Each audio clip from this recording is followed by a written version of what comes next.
we also have a 1946 Moto Guzzi 65cc Gazino that's in the living room. In the living Of room. course it is. Yeah. Yes. But that one, that's a funny story on that one. My wife was the one who persuaded her father to buy it out of a shop in London. Because the shop was going out of business. And he's like, he's a Dutch banker, or was. He's like, I don't ride motorcycles. I don't like, she goes, no, you should put it in your office. Chicks dig it.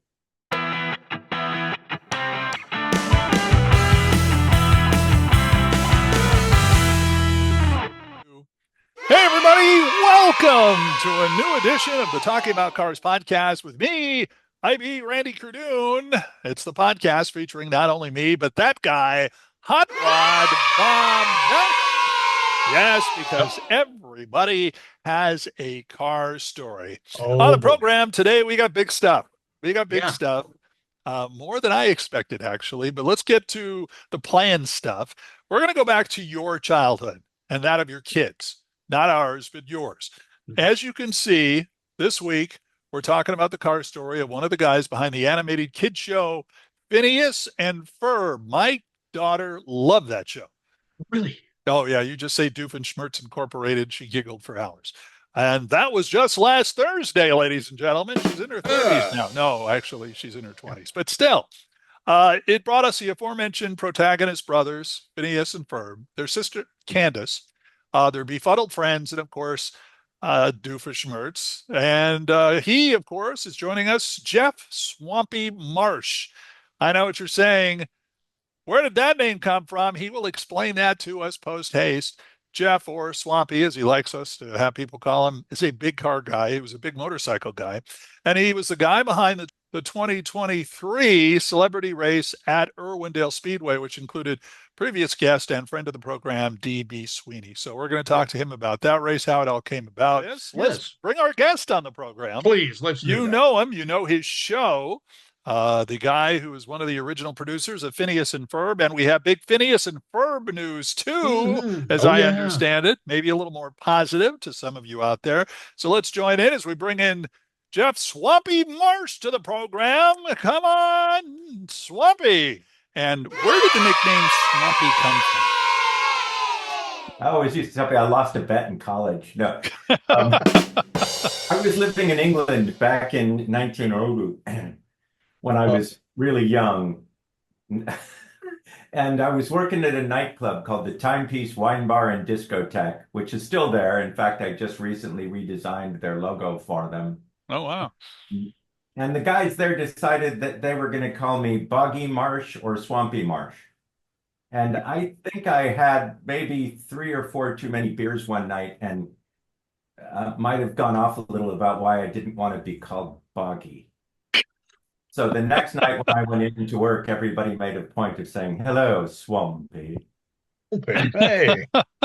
And I've been Swampy ever since, which back in my previous job as a computer executive wasn't very helpful. But as an animator, Swampy's a great name. Yeah. I agree. Have fun. Yeah. It's unique. It's out there.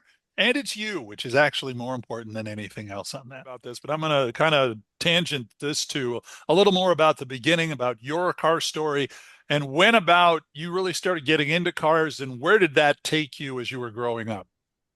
I started pretty young. I'll have to a slight bit of background before I go into it. My mom is currently on her 7th marriage. So it's been unique. Yeah. She's actually still roommates with ex-husband number 2, who's a lovely guy who's in his, I think he's 87 or 88 now. And he is still racing motocross. Sometimes against his older brother. His older brother? So I started racing bikes, actually probably more so. I mean, I grew up on old desert sled BSAs that husband number 2 had. I still have pictures of me sitting on the gas tanks of some of those back when they were up. Used to race with, Bud Eakins and Bill Friant and the Hollywood crew when they were all out there running District 37. So that's where I grew up and started racing motocross on a mini enduro probably 65 or 66. And then husband number 4 is the guy who I kind of adopted and who adopted me. That was Bill Marsh, which is where I get the name Marsh.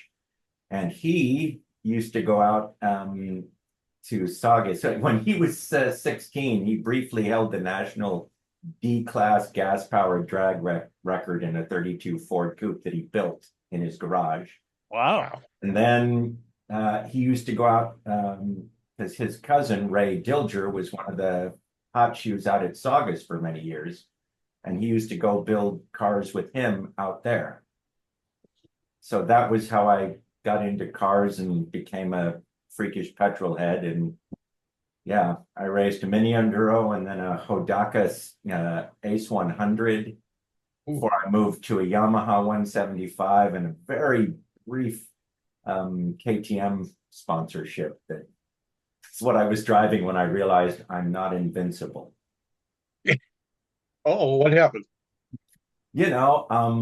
I had a big get off out in the desert, and then a short time later, a guy I was racing with, who was over on the Prospectors, who was kind of my hero at the time, and foolishly now I forgot his name, but he was just one of the guys that we were like, wanted to be as fast as him. And he got into a wreck and was paralyzed. Oh. And we kind of thought, there's that feeling that if it could happen to him. And I realized the next time I went out racing, I realized I was human. The racer you're talking about that fell off. Yeah, the racer you're talking about that got paralyzed. Did he, if it's the person I'm thinking of, he opened up his own motorcycle shop in the Antelope Valley? That could be. He ended up racing dune buggies with hand controls. Okay, I think that might be the same person. Yeah. And as soon as I get off this podcast, his name will pop back into my head. Of course. Yeah, likewise. Yeah, I got to meet him. A friend of mine, a guy that I was working for at the time, Bruce Howell, was involved with a lot of promotions for them, for some of the off-road stuff. And he introduced me to this gentleman, and he just got I don't remember if it was a Yamaha or a Suzuki store up in the Antelope Valley. I remember Palmdale or Lancaster, but that was one of the things that I remember. Because here's a guy that's a motorcycle champion. He was a champion, and was now, his heart was still in motorcycles and racing. Since he couldn't race the motorcycles, he had the motorcycle shop. Yeah. But, that was the moment where you kind of thought, I'm just going to take a little break. And then I started, I was a motorcycle journalist for a while for a publication in LA called Street Bike Magazine. And then it was LA Bike, and then it became Street Bike. It was one of the last of the newspaper ones. Okay. Got back into bikes again. And then my wife got pregnant with our son. And I just thought, you know what? I've been pretty lucky. I'm going to put the bikes up for a little while until my son is, old enough that I know I haven't missed anything important, like throwing the football and stuff. So and then of course, cars, because they're safer. Yeah. Four wheels. It's a little harder to tip over. Yeah. Much harder to tip over, and you don't get as much road rash. That's true. Yeah. That's true. That's true. So what was your first car? 1960 Alfa Romeo Giulietta Spider. Oh. Which I bought when I was 14 with all of the parts basically in the driver's compartment. And I had 2 years to put it together so that when I turned 16, I'd have a car. Oh, wow. That was my goal. And I learned how to rebuild it. I had, help from stepdads, number 2 and number 4, who were both, great wrenches and total petrol heads and racers and drivers on their own. Number 3 wasn't much of a help? Not so much, no. Oh, okay. Well, nor was number 5 or 6 I see. or 7.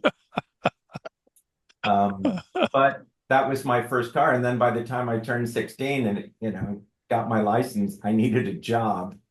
So the first thing I did was have to sell that and get Oh, a 1969 El Camino.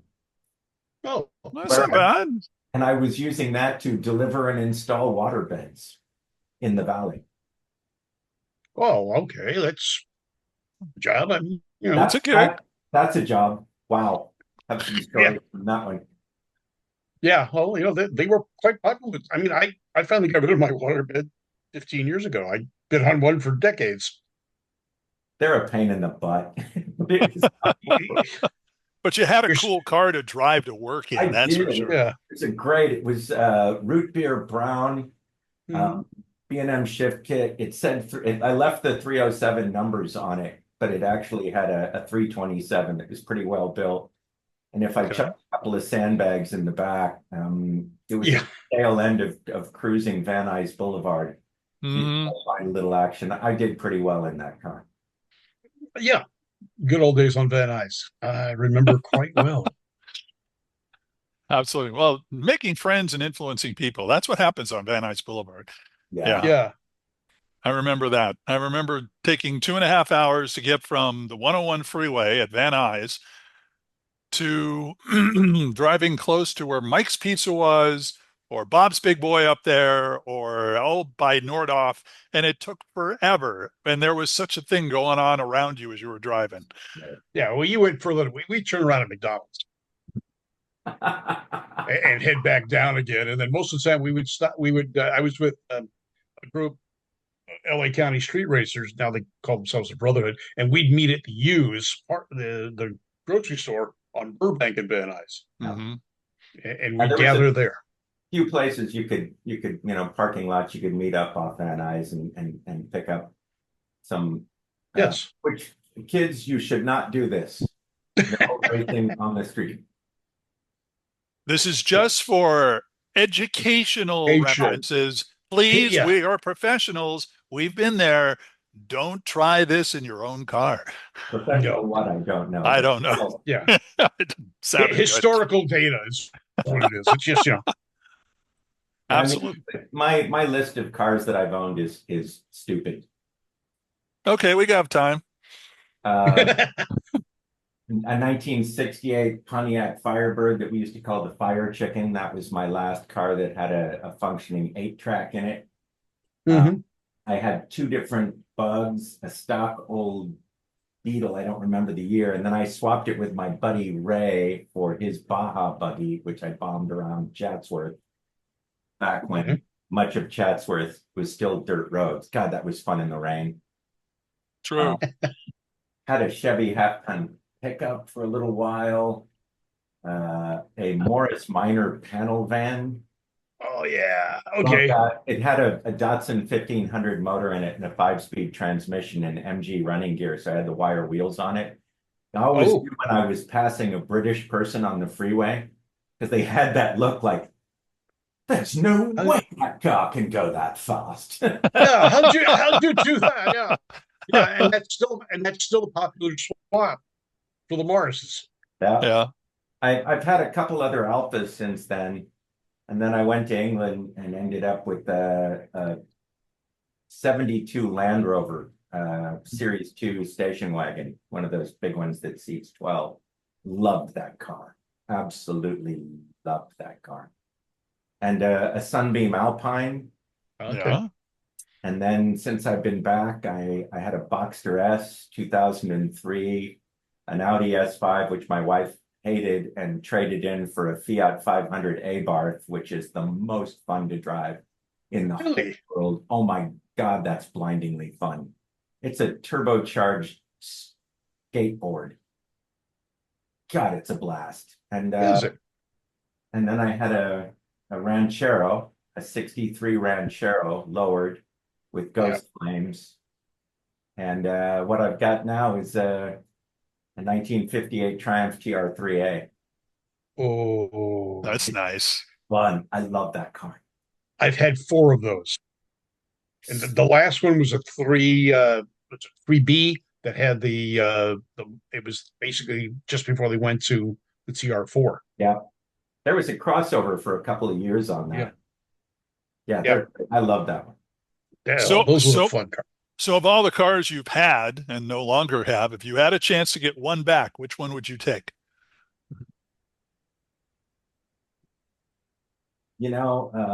If I could get another Alpha back, 1960 Spider Veloce, I'd probably do that again.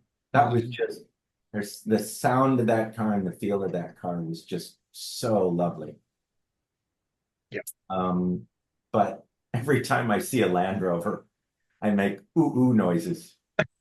My wife keeps shaking her head, it's like, don't do it.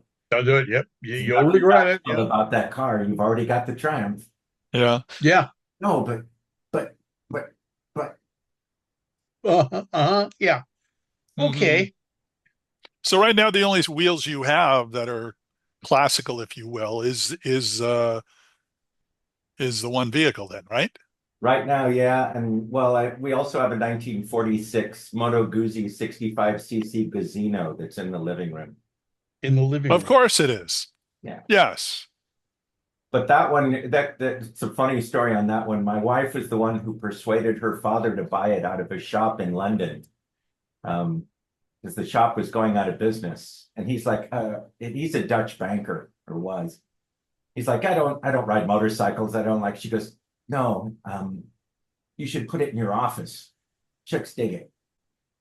And he was divorced at the time, and that's apparently all he needed to say. And he went, okay, and he bought it. So it sat in his office for years. And when I got there and his daughter, my wife, and I first got together, I saw the bike there, and I went to him and I said, can you let me get that running, please? And he said, oh, no, it's old. It won't run. It was in a shop window. And I went, no, it's a two-stroke. I can get it running.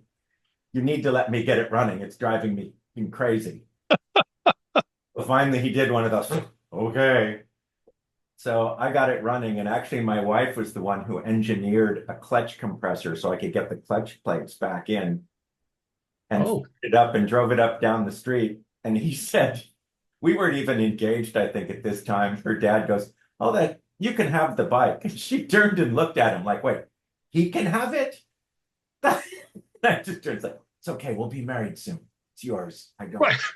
Well, did he ever admit whether or not it was a chick magnet or not? I mean, is it possible?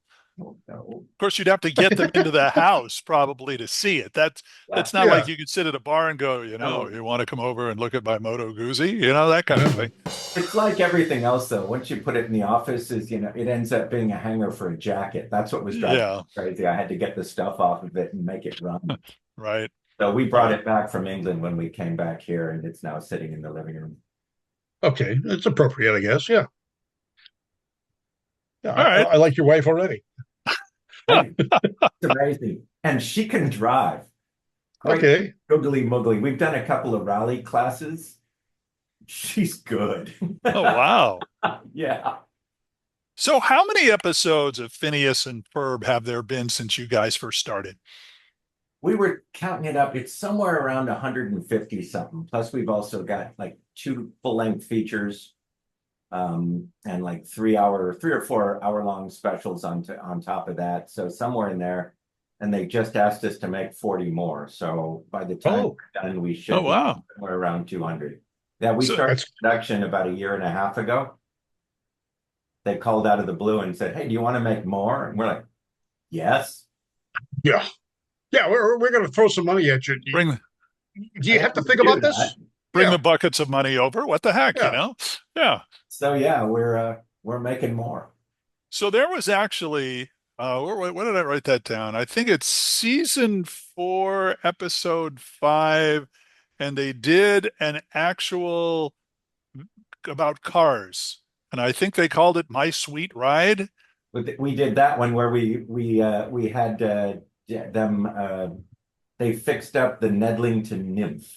That car, it seems to be looking like an actual vehicle. It's a little bit of a Daimler Dart. There you go. Okay. Yeah. We've done a couple of NASCAR episodes, one for Phineas and one for Milo Murphy's Law.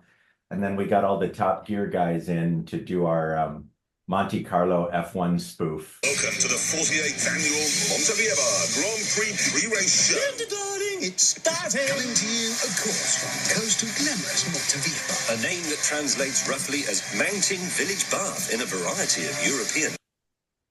Which was so much fun. God, that was a great episode to do. It was, them. Perry goes to Monte Carlo because Doof has rented an evil hideout on like an Airbnb service for evil hideouts. Of course he is. Yes. Okay. Yeah. And actually, we had Jill Whalen, who was the little girl from the Love Boat, Joe Whalen. Yeah. Okay. Yeah. sing like Shirley Bassey. And she sang a big Shirley Bassey number that we wrote for her about the lair that he was renting. Oh, that's great. Oh, Yeah, wow. we did a Formula One race that Perry had to enter as a driver, and we got the three Top Gears guys to be our announcers. And since then, I've been in development on the QT, developing a car show with Richard Hammond. Oh, cool. Well, he's not Good. doing much of anything now, so I figure, yeah. Actually, really busy. He did Oh, that. busy.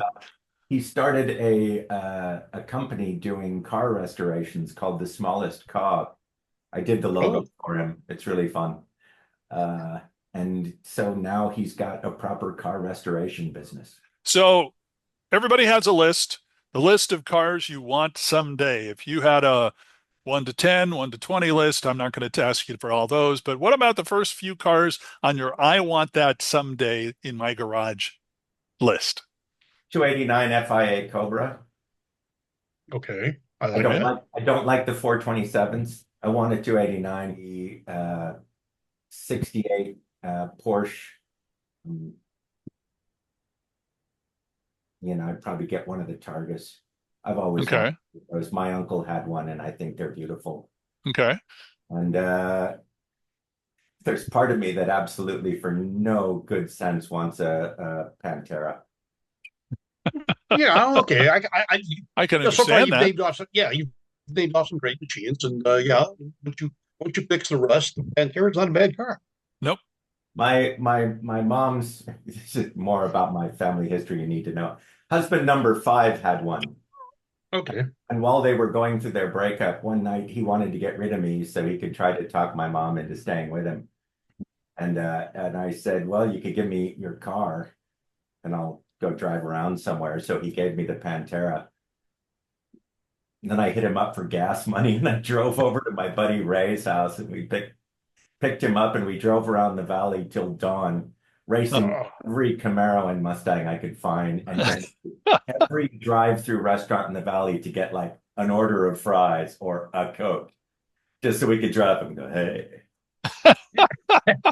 I'm in a Pantera. Yeah. Right. So, Still remember it was like metal flake orange Oh, with wow. yellow and white pinstriping. oh, Freaking great. I enjoyed driving that around. That's probably why I want one of those. The other one I've been hankering for over, because I'm also building a house over in Ireland at the moment, and I know I want to have a classic car over there, but the roads are narrow. So I'm looking at a Frog Eye Sprite. oh yeah. Oh, that'll be cool. Bob, didn't you have one of those? It do. Yes. Yeah. I've had about 100 cars, and over the years, in the British. My first indoctrination to a British car, I was 5 years old. My cousin had a TR2. I couldn't see over the dashboard, but it left an indelible mark on me. I mean, the side curtains and everything else, and the sounds and the feel. So the first sports car I bought was a TR3, and like I said, I've had 4 of those. And then I raced a bug eye in. I had built up to H production spec. I ran autocross with it. Nice. I wasn't brave enough to go wheel to wheel. And you talked about Marsh miners. I've had 2 of those, both the estate wagons, the Woodies. Yeah. And I whole list of other things, MGs and Jags. I had a couple of 120s that were just so much fun to drive. They were just like driving a truck, though. Only Jag I had was an XJ6 that I ended up on my grandmother, and I actually loved driving that car. That was just a great car. That straight 6 Jag engine is fantastic. Mm-hmm. Yeah, those big Jags are they're a epitome of luxury. Those things just glide down the road. They're great. The 120s I had, steering wheel was so huge, and they they literally drove like a truck. They were very hard to move. And then, if I remember correctly, on the drop head, the seat was not adjustable, but the pedals and the steering wheel were. Hmm. There's a So you couple couldn't of move them the that seat. for me, I feel like one of those. Yeah. Well, Let me if you- drive my vehicle now. Yes. yeah, Do it a and little out here, but these are. Yeah, yeah, yeah. but yeah, I still got a soft spot in my head for British cards. I don't have one right now, but it's something may happen in the future. We don't know. It Yeah. always happens in the future with Bob. Yeah. He just can't hang on to his regular cars enough. He'll go out and get something else. We know how that works. Yeah. Things come up. And Yeah, you can't say no. yeah. Yeah, and I have a car crazy wife too, so she's the enabler. Yeah. So I'm lucky. My wife's smart. Is she always, well, I tell everybody, I give her all my money. And that's the reason that I have what I do have. Uh-huh. Because if I just took all the money, I would have a garage full of sports cars and a house full of guitars and surfboards and nothing else. Yes. And that would be my retirement plan. And it's not a good one. But fortunately, my wife's also car people and she loves racing. So she helps me make sure I have enough stashed aside so we can play. there you go. Yes, I used to do rallies with her when we were living in Europe, and she had an old Saab 96, one of those old teardrop ones that she had completely restored. That was a blast. that had the Ford V4 in it. Yeah, little Ford 4. Yeah. Wow. So, yeah, I'm lucky. I've married a petrol head. She's just also logical and frugal and Dutch. Oh, well, it's that's an the interesting triple combination, play, yeah. I think. Yeah. Yeah.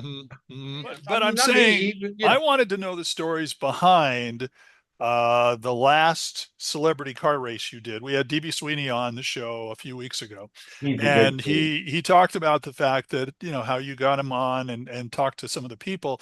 And I just was fascinated by so many people you got to race that apparently had never raced before. Tell me how that all happened.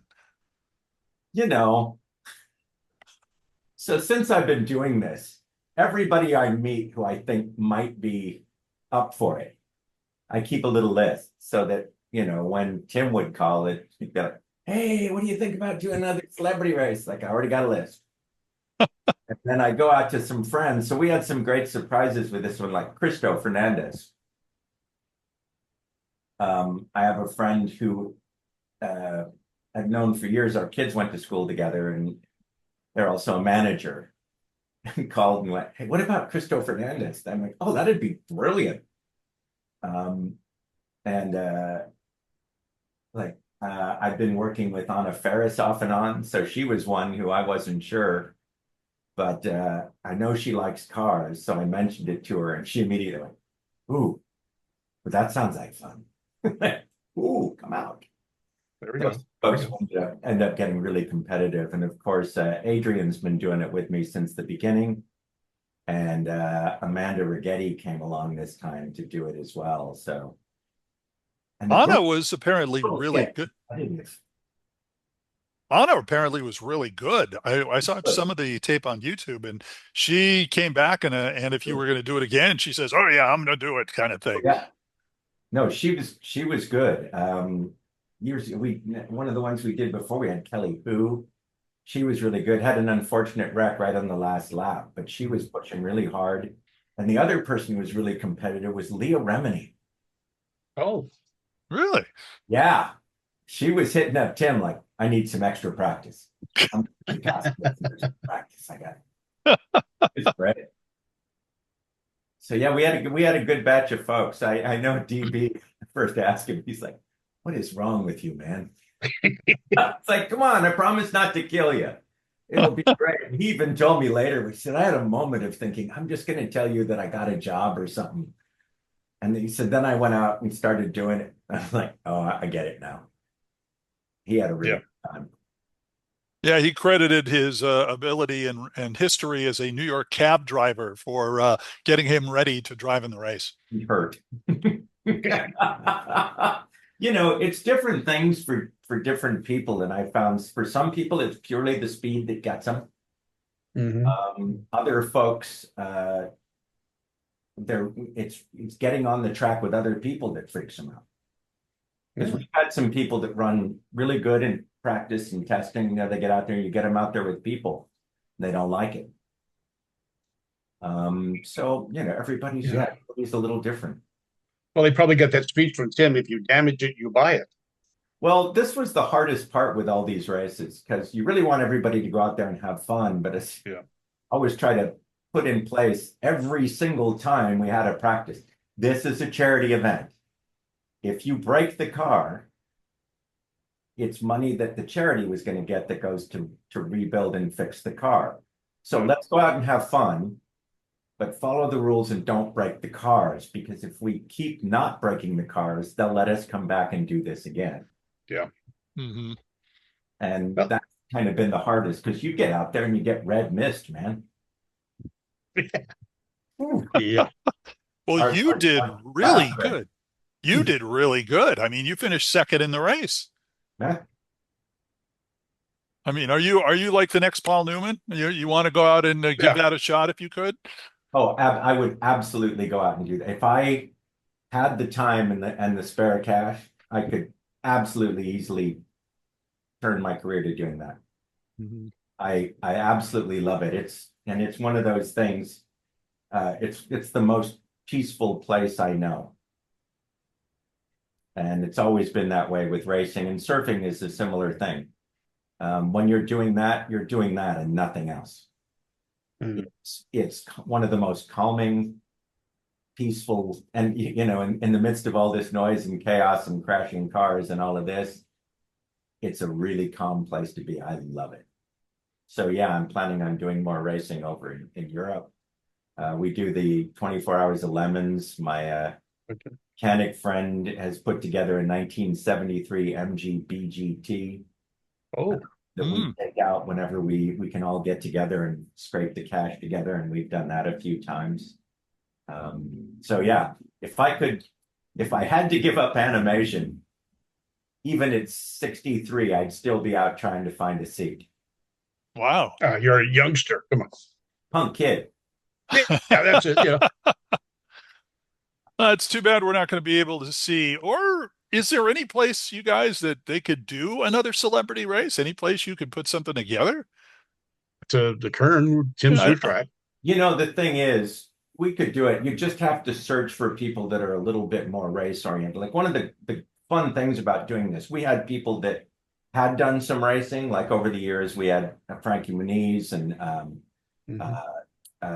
oh God, brain was on Mom. We've had a couple of guys that have had racing experience who've come out and done it. We've also had people that couldn't drive a stick shift when they started, who still said they'd come out and do it, hmm and everything in between. And I think what we'll lose going out to do an event at Kern is the people who just kind of go, yeah, maybe I'll give it a try. Because now it's this big commitment, and I think it'll be more than finding folks that really want to race and really are looking for, you know, to get seat time in a car. Yeah. Right. Yeah. Folks who probably have their own helmet or fireproof suit and shoes, which I do in case anyone's out there looking for a driver. I have my own gear. Uh, So, who was the celebrity race car driver that surprised you the most that they were, I don't want to say they were afraid of the car, but just they didn't look like they were promising, but turned out to be really good? um, the well, like I said, Anna Ferris to me was one of the big surprises. She really knew how to listen. She wanted to go fast. And my stepdad years ago, husband number 4, for those keeping track, Bill Marsh, was the one who said to me when we were out at Saugus one day, said, you know, everybody wants to race, but nobody wants to learn how to go fast. And there's a big difference. It's not just, stab and steer. You got to learn it. And she was one of the people who was really like, okay, I need to understand this. And she really took the time. So going from where she started to where she ended, that was a huge jump. Yeah. And then we've got the folks that are always solid, like DB came in and he was solid right off the bat. Adrian's been doing it a while, so he can run right up there competitively. And then we had Tad, who he was kind of quiet all the way through.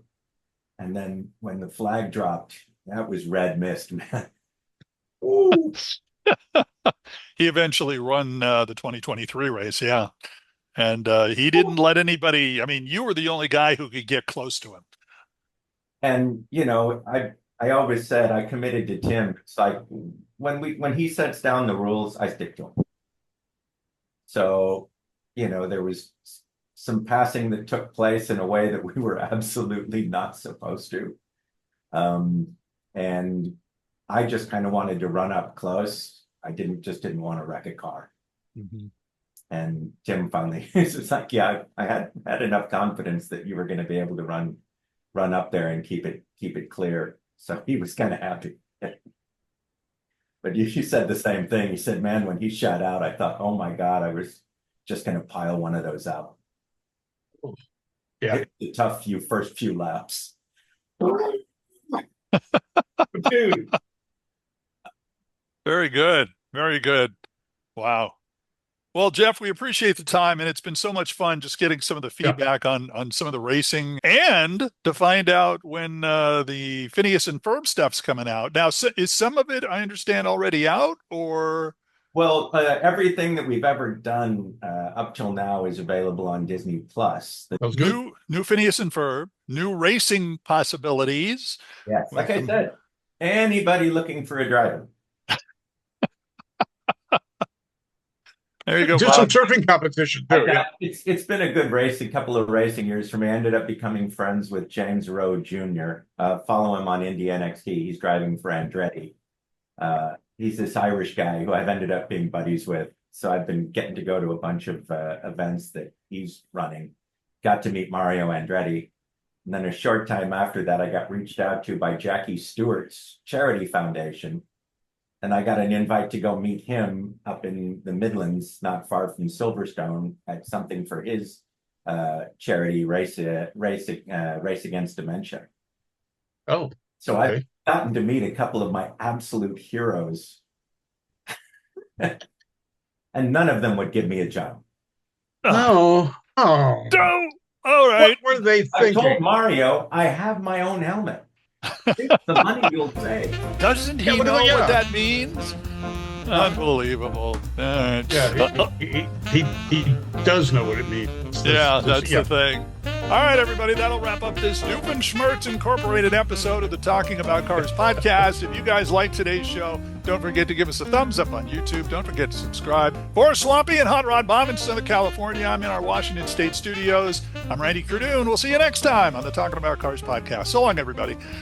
Thank you, Bob. Thank you, Randy. Thank you, everybody. Hey.